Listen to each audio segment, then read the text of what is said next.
Hey, what's good? You're in the right place at the right time. This is the Culture Capital, reactions that spark conversation. I am Courtney Hamilton, and I'm joined by my co-host and brother, Chris Lord, Yo, what's up? Lindsay Castillo. Hi, Lindsay, thanks for coming. Hey. And Jennifer Figura. Thanks for having us. All right. Do us a favor and smash the like and subscribe buttons so that you can become a part of the Culture Nation.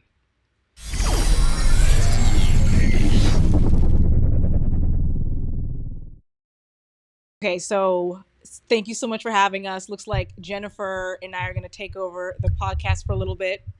We're going to talk about relationships. Okay, and I'm so excited because I get to. Don't look scared. I'm not scared. I'm not. Believe me, I'm not scared. Okay. I ain't never scared. Good, because I want to go there. We're going to go there today. I can't wait to get you guys' perspectives on this. So, in most relationships, there is usually one person who is like really nurturing and emotionally available, and then there's the other person who's like, absolutely not.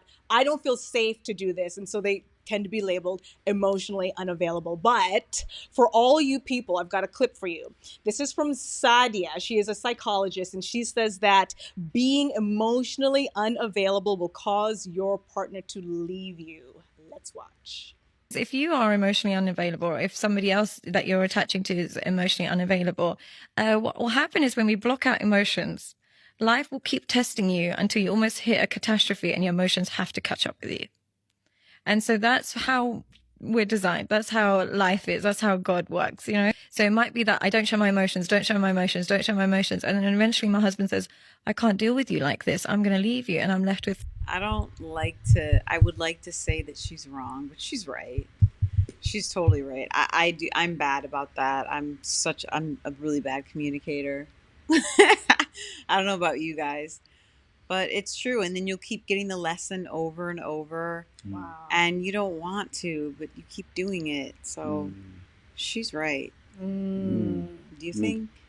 Yeah, I love that you said. I'm so glad you're honest about it, because I feel like that's what we're here for, is to be super honest. Yeah, and I also had to go through that as well, where it's like, I mean, now I'm very emotionally honest, but it does take time to take that step and be emotionally vulnerable. Otherwise, because it's like you're doing a disservice to your relationship and your partner. Yeah. Interesting. The emotional intelligence to even know, or the self-awareness to even know to be vulnerable in an instance or in a situation where it's a long-term situation, like a serious relationship, or in general, but especially in a serious relationship with somebody you really love and hold dear to you. It's very, very important. Sometimes life can put you into situations where you become a creature of your environment or a product of your environment, you know, men and women, and that you develop certain character traits. That can be one of them, you know, wanting to be, I got it covered. Right. I got it covered. Not realizing that you're now in a safe place where you can let that go. And by continuing to hold that, it's like knowing when to hold them, knowing when to fold them. You know, as the song goes, you gotta pick your battles. And there's certain situations, I believe, speaking as a man, where what we want from women, I'm gonna speak on behalf of the guys. What we want from women is affection and support primarily.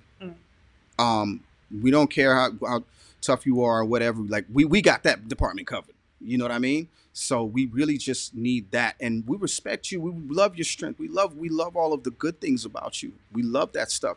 But that's really what we're looking for. All the other attributes you have, we'll do what we have to do so that you can be who you are. Oh, I love that. If we get that automatically, that's just how we're wired. But I see what she's saying. She's saying. Yeah, I totally understand. She's right. She's right. And when it comes to this women whole system, I'm emotionally disconnected. I just never could find my ground with them. You know, because like you said, every man wants a woman that's supportive, loving, affectionate. And when I used to give those attributes out to the women, they seemed to build up a wall. And the wall that was built up for so you know, hitting a wall so many times and not knocking it down makes you kind of disconnected from from what women want. So I just like, look, I'm emotionally, what it says, emotionally what? Unavailable. Emotionally unavailable. I feel like I can be that sometimes. And that's just from experience. I think we all can. You know what I'm saying? And I actually do utilize it to this day sometimes. I pay attention to women, but I have an on and off switch in my mind. Gotcha. It's just something that keeps me grounded from away from that. Yes. Because it's madness. You know yes. You can get out of control. Excuse me. And love can hurt worse than a bullet. Yes, it can. Emotions can hurt worse than a bullet, especially if you don't have no control over it. So, right. As of right now, I guess I'm emotionally unavailable with some chance to be available. You know, I'm open to anything. There you go. Cloudy with a chance of rain? Yeah. Word up. It's like chance of rain. Yeah. All right. Love it. Can we find strength in being emotionally vulnerable with your partner? I don't think you can. Okay. And I said, if I'm emotionally unavailable and she's emotionally unavailable, then there's nothing for this relationship that's going to go anywhere. So two people have to do their work. Yeah, it's I don't see it happening. I've seen some relationships that have happened. They just get along. They're not going to cheat. Don't do anything. They're just not. They don't show emotion to each other. But it's. You understand what I'm saying? It's like I see what you're saying. You're You're saying that there's a way to stoic. coexist with each other. Yes, they coexist with each other, but it's not a. It's more like a business relationship. Yeah, it's more like a like a business deal. It's a mutual beneficial understanding. We both work together with it. But me personally, I would like it. I have to change my ways though. Got it. I have to change who I am. That's self-awareness. That's just from years of. I'm talking about. I was puppy dog running around after women. The girl, and then some women find that unattractive. Yes, some they will. find it Some unattractive. will. Some will. They said you was too needy, and I'm not needy. I just like affection. I like to give affection. Straight up, right? And right. you're struggling away. Same here. That's what it is. But that's what it is. What do you guys think? Everything good? I want to say something super quick because I feel like emotionally unavailable and emotional intimacy. These are terms, and if anyone out there has taken like therapy, you'll know it. You'll immediately know this is something that also reflects the level of emotional intimacy you have with yourself. How honest are you about your own emotions? How honest are you about the fear of being vulnerable with this human being who I think we can all say, man, they could hurt me. Yeah. If I'm this honest, they can hurt me. But that's the beauty of a relationship is that level of trust. Right. And if you can't go there with yourself, you certainly can't go there with somebody else. Absolutely not. And it's very rare that you find it. You find that what you were just talking about, the intimacy and stuff like that. You could be with somebody and share yourself. To those out there that find emotional intimacy, if you find that, hold on to it. Don't let go, because it's very hard to find. It's not really something to find. It's a journey you find when you do the work. It comes because if you meet someone who is already there, you'll know it. But you got to get there yourself. Yeah. You're not going to find it somewhere else. You won't. In fact, just like you attract what you are. Sometimes someone who's so emotionally available versus someone who's unavailable, you guys will attract because there's something you can learn from each other. Right. Yeah. You're in two different places. It's like on the last thing, here. Yes, like you said, if you do that in yourself, you'll attract it. It's just like, it's kind of like looking in the mirror. You have to look in the mirror. You have to. I say this all the time to a lot of people. You have to be willing to look yourself in the mirror and be honest. That's scary for a lot of people. So scary. Yeah, you have to. If you can't do that, you're cutting yourself off from a lot of progress in your life. So yeah, I agree. You can't see what you aren't. You're not in that frequency. We're not in Brazil. We don't know what's happening in Brazil. We can only hearsay and whatever. When you're in Brazil, you know what's going on in Brazil. So I agree with you. Yeah. All right, so. This episode is sponsored by FastCreditRestoration.com, #1 in the nation for personal finance restoration. Look, whether you're trying to keep your credit in check or make big moves, Fast Credit Restoration has you covered with easy and reliable services.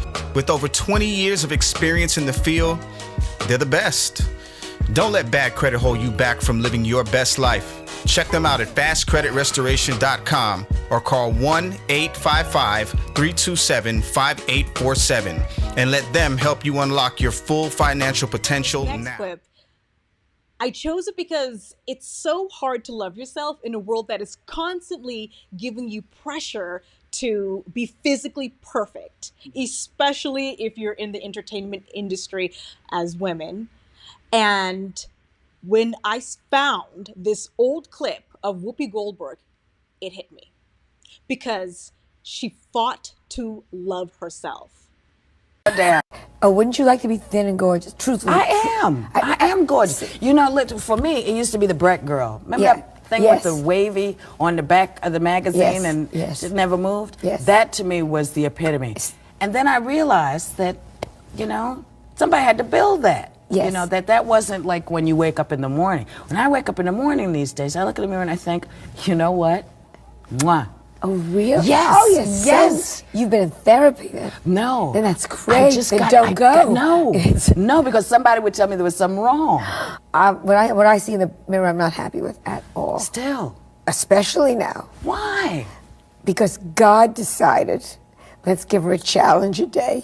And my challenge is my face.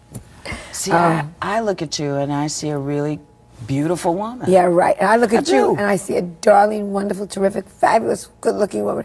But if I were a man, and it was between you and Cindy Crawford, I'm telling you right now, I wouldn't make a stop at you. You know what I'm saying? And if I were a man between You'd come back, though. As soon as Cindy said good morning, honey, you'd be knocking on my door. Or as soon as you woke up the next morning and realized where the real deal was, baby, you'd be busting my door down. I think the first thing I think about this, I don't know you guys, yeah, she's very confident. I look up to someone like that. But the first thing I think is do you think this is a cultural thing? Because I'm sorry, the African American community has such confidence. You never see them. Do you know any black girls on depression meds or all this messed up? I never see it. And then of the past 5 to 10 years, now more so because of a lot of things. Yeah. However, overall, you're correct. Yeah. You're correct. They You're don't have correct. eating disorders. It's usually a Do you know European any culture anorexia? thing. Yeah. Well, some, but I know one. But you're right. That's not. I mean, I'm not saying we can all find somebody, but for the most part, they're always confident, just like that. And it's like, and then like Joan Rivers, they're like, I got to get my butt done. I got to get my boobs done. I got to get a nose job. I got to get this, you know. Like, I'm trying to figure out how I was raised or how, you know, differently than these other people that makes you have these insecurities to do all this stuff versus, you know. Do you feel pressure to fit the beauty standard? Because there is a beauty standard in America. We all do, but in America, there's a beauty standard that I think totally we're aware of. Especially nowadays because everybody's getting plastic surgery. So everybody you're looking up to and basing a body on is like artificial. Yeah, it's an epidemic. Yeah. It's ridiculous. Yeah. I personally, my personal opinion as a guy, makeup is cool if it's used correctly. I say correctly. The cake. Yeah, the cake. Clown. I don't think that's what Rihanna meant in that song. It wasn't that. Not that cake. Anyway, I love natural women. I like one woman natural. You know, my wife is just natural. That's what attracted me to her. Just if you can look good in your own skin and be confident with that. There's a lot of women who do look good in their own skin, body-wise, facial-wise, aesthetic-wise, symmetry-wise. Right. But because of the social engineering, thanks to Edward Bernays. Edward Bernays was responsible. He was a big marketing exec, responsible for the whole big tobacco and their whole ploy to make it popular for doctors and women to smoke, making it sexy to smoke. So they manipulated society over the course of decades into making certain things normalized. So where you said we have this standard, it's an imaginary kind of thing, but yes, it's there, and people subscribe to it, right, and they agree to it. And I see women in the street, what I was getting at, and it's so much makeup on their faces, and I'm like, they don't even realize it. It's like the whole story of the emperor has new clothes. The emperor was naked. He didn't even realize he was naked. They gaslit him into thinking he had a new robe. Yeah. And I think a lot of women are being gaslit, into thinking, you got to look like Kim K. Well, you got to look at it like this too. This whole world, the world is built on media. Yeah. I don't mean to cut you, bro. Your mic is far away from you. Okay. Oh yeah, my bad. The whole world is built on media.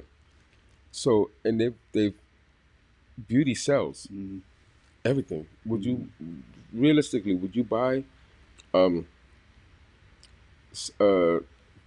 makeup or some sort of marketing, something with a person with no teeth? Wow. Or with acne, with acne on her face that was uncontrollable? Right. Yeah. Now, would you really do that? Because if you, in a perfect world, that would just be the norm. You know what I'm saying? Okay, that would be the norm. Rebut what you said, but it's not, right? Because that's just the way it's worked out to be. Right. So that's why these people go out and they spend the money to look good, to beautify themselves, to spend it. So Whoopi Goldberg, I'll be straight up with you. I get with her. I liked her back in the day. Back in the day, Ghost. There was something about her. She just back in the Ghost days. Back with the Color purple? Yeah, the ball greasy. You mean if she didn't have money and she wasn't her? Listen, it was something about her. Her confidence. That's what it is. That's what it is. Confidence was very confident. And as I looked at her at all angles, and the TV, I had to pick the TV up to make sure and bend it and make sure it was the right way. I said something about this woman is just appealing to me. Every person has something. Every person finds a woman different in some way, and vice versa. Yes. So that's just what it. But I take. She can give me a call, Whoopi. No, I love that. Thank you, Chris, for saying that part, because I also agree with you. It was like her confidence shone. It's like it shined. It shined so bright. And what I loved about this clip is here's Joan Rivers, and she's like, "Wouldn't you want to be thin and beautiful and gorgeous?" And then Joan says, "Oh my gosh, my self-esteem is just not there." But she's thin. Yeah. She's considered thin she's and gotten beautiful. Plastic surgery. Can I say something? So where's the joy? Right. Can I say something? Right. As successful as she was, even at that point, beautiful woman. Yeah. Beautiful woman. She didn't even realize it. Because she's under so much pressure. Oh, I gotta look like her. I gotta look like her. You know what I'm saying? Chipping away pieces of herself. Right. I gotta be Marilyn Monroe, because Marilyn Monroe was that thing for that era, right? Yeah. She didn't even realize that, and she was projecting her own hangups onto Whoopi, and Whoopi was so strong in herself. She immediately was like, you know what I mean? She was like, nah. You said that takes so much strength. Yes. You're like, absolutely not. I love myself. She goes against every beauty standard. Right. The way she wears her hair. Right. Her skin tone, I feel like we're in a different time than that video was created. It's I feel like skin tones are more embraced. But if we were to look at today's society, Kim Kardashian, I think, would be the overall standard of what beauty looks like. And she literally capitalized off of beauty. She sure did. And some other things, but this is not for this podcast. For Christmas, they bought me those skims. So did they really? I got skims. Skims? Male skims. The male skims for Kim Kardashian. I was like, it's like walking around naked. Oh my gosh. It's the best feeling. I just bought that. They got him. They got him, folks. Another one. Another one. If you're like me, you may have been seeing this whole masculine energy, feminine energy all over the social media feed. And I'm like, what is this masculine energy, feminine energy? But I did come across this one video, and it's from a young writer named Mason New. And he said something that I thought was really interesting. So I wanted to bring it to you guys to talk about. He said, a man can like women, but hate feminine energy. A lot of men like women, but they don't like feminine energy, because feminine energy leans on masculine energy, and you need to be masculine to be able to deal with that shit. Because let's think about it. At the surface, a woman is very playful. She's very intuitive. She's very empathetic. There's so many things to love about a woman at the surface. But after all of those things, she then goes to being vulnerable. and then she surrenders, and then she leans on the man. She then depends on the man. She then becomes insecure about her man. She then becomes emotional about her man. And those are all qualities that a real masculine man should be able to deal with. Because when you masculine, you don't mind communicating because you're ambitious. And when you're ambitious, you're goal driven, you're action driven, you're doing driven. So if you have real ambition towards taking care of the woman that's around you, that ain't shit. That ain't nothing but another challenge. And this almost touches on the topic we were talking about earlier, but we may be going a little deeper into this. Yes. But this is, I want to hear from you guys. How is that possible that a man can hate women, but I'm sorry. No, he said he can like women. He can like being around women, but the feminine energy, he may not like that. He can hate it. That's because he's insecure, because he's not a real man. He's a beta male. You know, that's how beta males are. They want a woman to help them and split the bill and all that. And it's like, that's fine if you want that. But I think that's why, you know, that's just what's going to happen. They're not going to want someone that's feminine because they have to do the work. Yeah. They're not equipped to do that. Okay.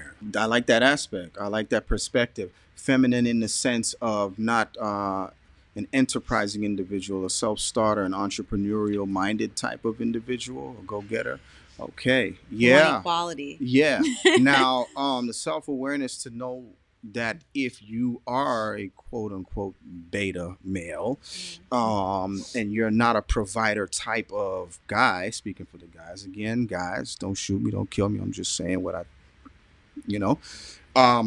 you should have the self-awareness enough to not get yourself into a situation like that, where you weren't raised like that. That's not in your DNA.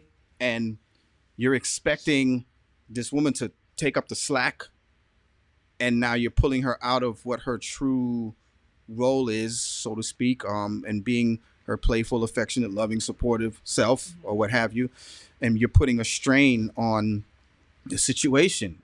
For again, it's all ties back into the same stuff: the looking in the mirror, the self-awareness. It all goes back there, and these are the problems that come out of that when we're not honest with each other. And you earlier was speaking, Chris, about, that there's certain situations that you're just not ready for because you got to do some self-work in yourself. But that. You're not like hiding it and saying, nah, man, it's her. Like nowadays, it's a lot of that going on. There's a lot of blame game going on. Oh, all men ain't ish. You know what I'm saying? All women ain't ish. And everybody's dogging each other out. And some of them, they're more vicious than the men now. I see a lot of clips on social media, and these women, they're like, what are you bringing to the table? They have this entitlement and this it's nuts. It's wild. Yeah. Wow. So, yeah. Crazy, but What do you have to say, bro? That's a touchy subject right there, man.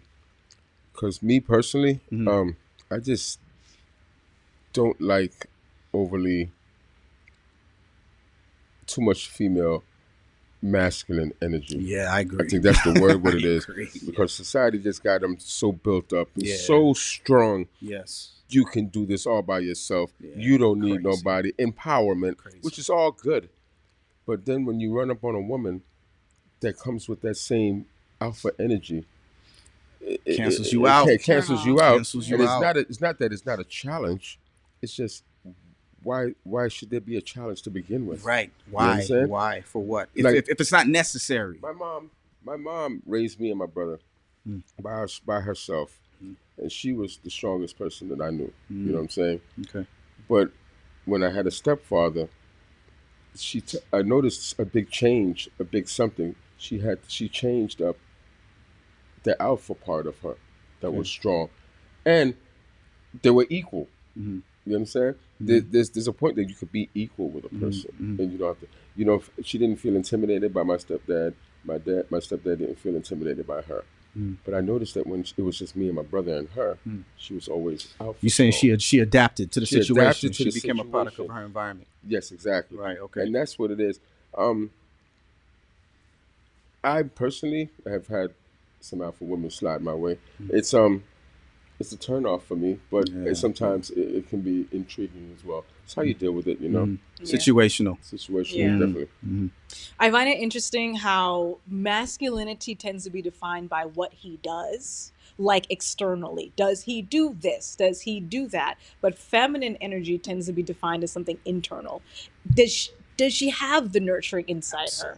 Does she listen to you? Does she make space for you? Is she providing for you in ways that's other than material ways?